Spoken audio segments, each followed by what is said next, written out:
Hi, ladies and gentlemen. I am Jeremiah P. Quijada as we embark on a journey through the intricate web of Asian regionalism, a phenomenon that has been shaping the continent's destiny in profound ways. Now, as we gather here to discuss Asian regionalism, it's essential to recognize that Asia is not just a geographical entity. It's a kaleidoscope of cultures, economies, and geopolitical interests. The concept of regionalism in Asia is a dynamic tapestry of collaboration, competition, and the shared aspirations.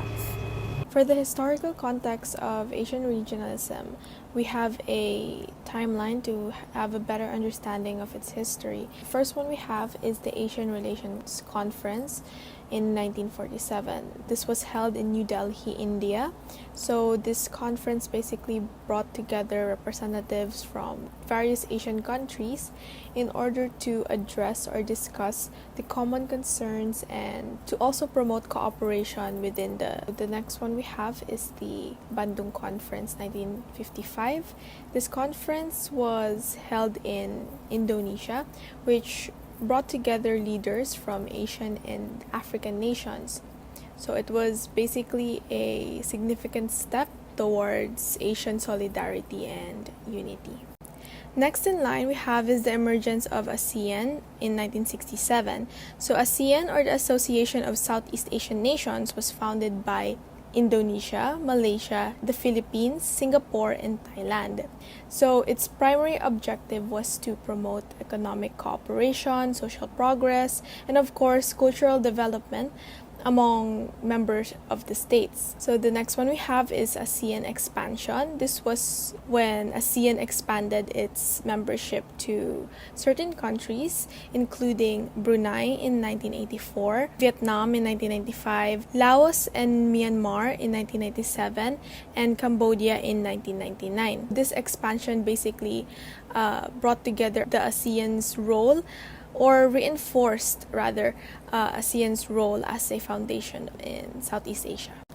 The next one we have is SAARC in 1985, or the South Asian Association for Regional Cooperation, and it was established to promote economic and regional integration among South Asian countries, just like India, Pakistan, Bangladesh, Sri Lanka, Nepal, Bhutan, and Maldives. The next one we have is the APEC in 1989, or the Asia-Pacific Economic Cooperation, which was established to promote free trade and solidarity among economies in Asia-Pacific region, including countries from both Asia and the Americas. The next one we have is ASEM in 1996, or the Asia-Europe meeting. It is an intergovernmental process that brings together Asian countries and European countries in order to promote dialogue and cooperation in terms of political, economic, social, and cultural issues. The next one we have is the ASEAN Plus 3 in 1997. So this basically involved the original ASEAN member countries along with China, Japan, and South Korea. So they basically added those three countries to the group in order to focus on the economic cooperation, financial stability, and regional development. The next one we have is the East Asian Summit, or AES. This basically includes ASEAN member states along with China, Japan, South Korea, India, Australia, New Zealand, and the United States. That this promotes regional peace, stability, and economic integration among all of those countries. Next one is the Trans-Pacific Partnerships, or TPP, and Regional Comprehensive Economic Partnership, or RCEP.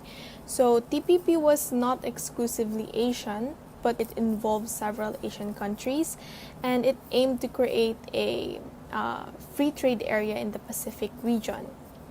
RCEP, on the other hand, is an Asian-centric trade that involves ASEAN countries as well, and these are China, Japan, South Korea, Australia, and New Zealand. The next one we have is the Belt and Road Initiative in 2013. This was proposed by China. This basically aims to promote economic cooperation and connectivity across all Asia Europe and African countries through infrastructure development, trade, and investment. So the next one we have is the geopolitical challenges and tensions that occur during Asian regionalism. The ongoing geopolitical issues such as the territorial disputes in the South China Sea continue to be challenges to Asian regionalism up until now. So the last one is the COVID-19 pandemic in 2020. Basically highlighted the need for regional cooperation in all of the countries that are affected, and it involves in areas like public health, economic recovery, and vaccine distribution. So, in conclusion, Asian regionalism represents a promising avenue for the progress and prosperity in the 21st century. Through the continuous cooperation, dialogue, and commitment that they have shared, these Asian nations have the potential to overcome existing challenges and to have a more stable and harmonious future for not only the region but the people in it. Economic cooperation involves the collaboration of countries in the region to promote economic growth, stability, and development. One of the earliest examples of economic cooperation in Asian regionalism was the formation of Association of Southeast Asian Nations or ASEAN in 1967. ASEAN was established with the goal of promoting economic growth and stability in Southeast Asia and has since become one of the most prominent regional organizations in the region. Now, we will be talking about political cooperation. Basically, political cooperation refers to the management or the processes involved in creating regional systems, may it be for security purposes, economical, or military. Let's take, for example, the ASEAN Free Trade Area, or AFTA. AFTA requires an alliance with ASEAN countries to China in order to loosen the ASEAN's free trade. This alliance with a country to a region allows the country to put its foot in the ASEAN system and create a policy influence. This alliance also allows poorer nations to create a friendship with a more reliable country, allowing a more assuring alliance in the future. Cultural exchange refers to a significant shift in the beliefs, values, norms, traditions, and behaviors of a group or organizations over time. Example of cultural exchange is the fusion of culinary traditions. Take for instance, the widespread popularity of sushi in the United States and the seamless integration of American fast food in various countries. These examples vividly demonstrates how food serves as powerful medium for connecting cultures, resulting in the creation of innovative and harmonious culinary experiences and culinary traditions.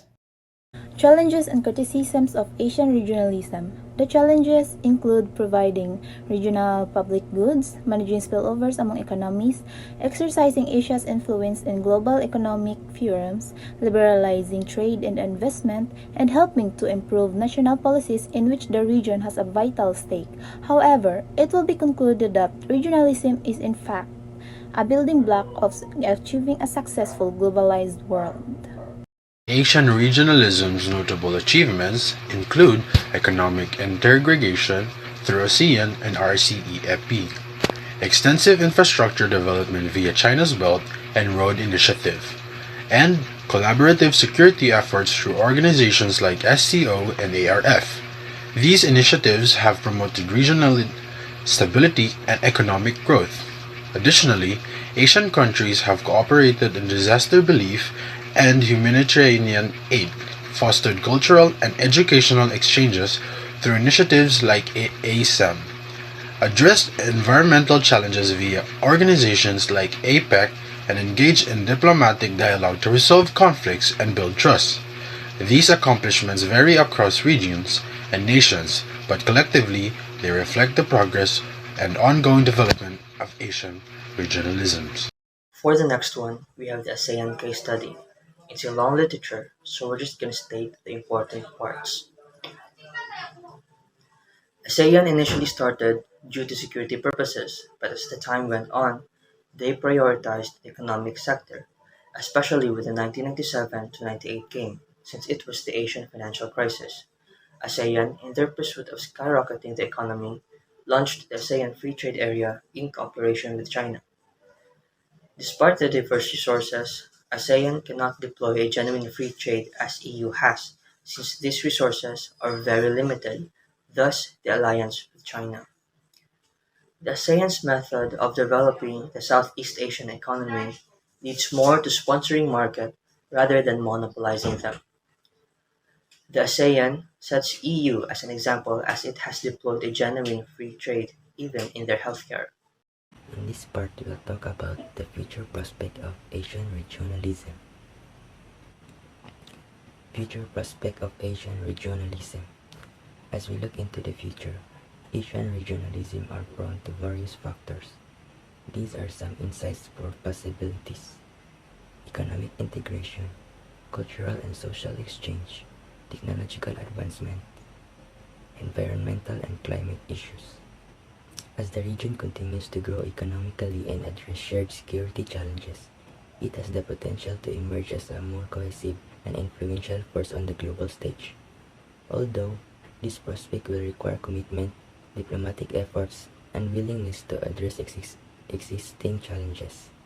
Eventually, the future of Asian regionalism will still depend on the efforts of its diverse nations to work together towards its common goals. As we lean towards the end of our presentation, allow me to give you a brief summary and conclusion about Asian regionalism. Asian regionalism has become a powerful force in the geopolitical environment of the world. As a result of similar economic goals, cultural sympathy, and security system, Asian countries are becoming more integrated and interdependent. Asian regionalism offers a promising path to societal development and wealth in the 21st century. Asian countries have the capacity to overcome current obstacles and construct a more secure, prosperous, and peaceful future for the region through ongoing collaboration, dialogue, and dedication to common values.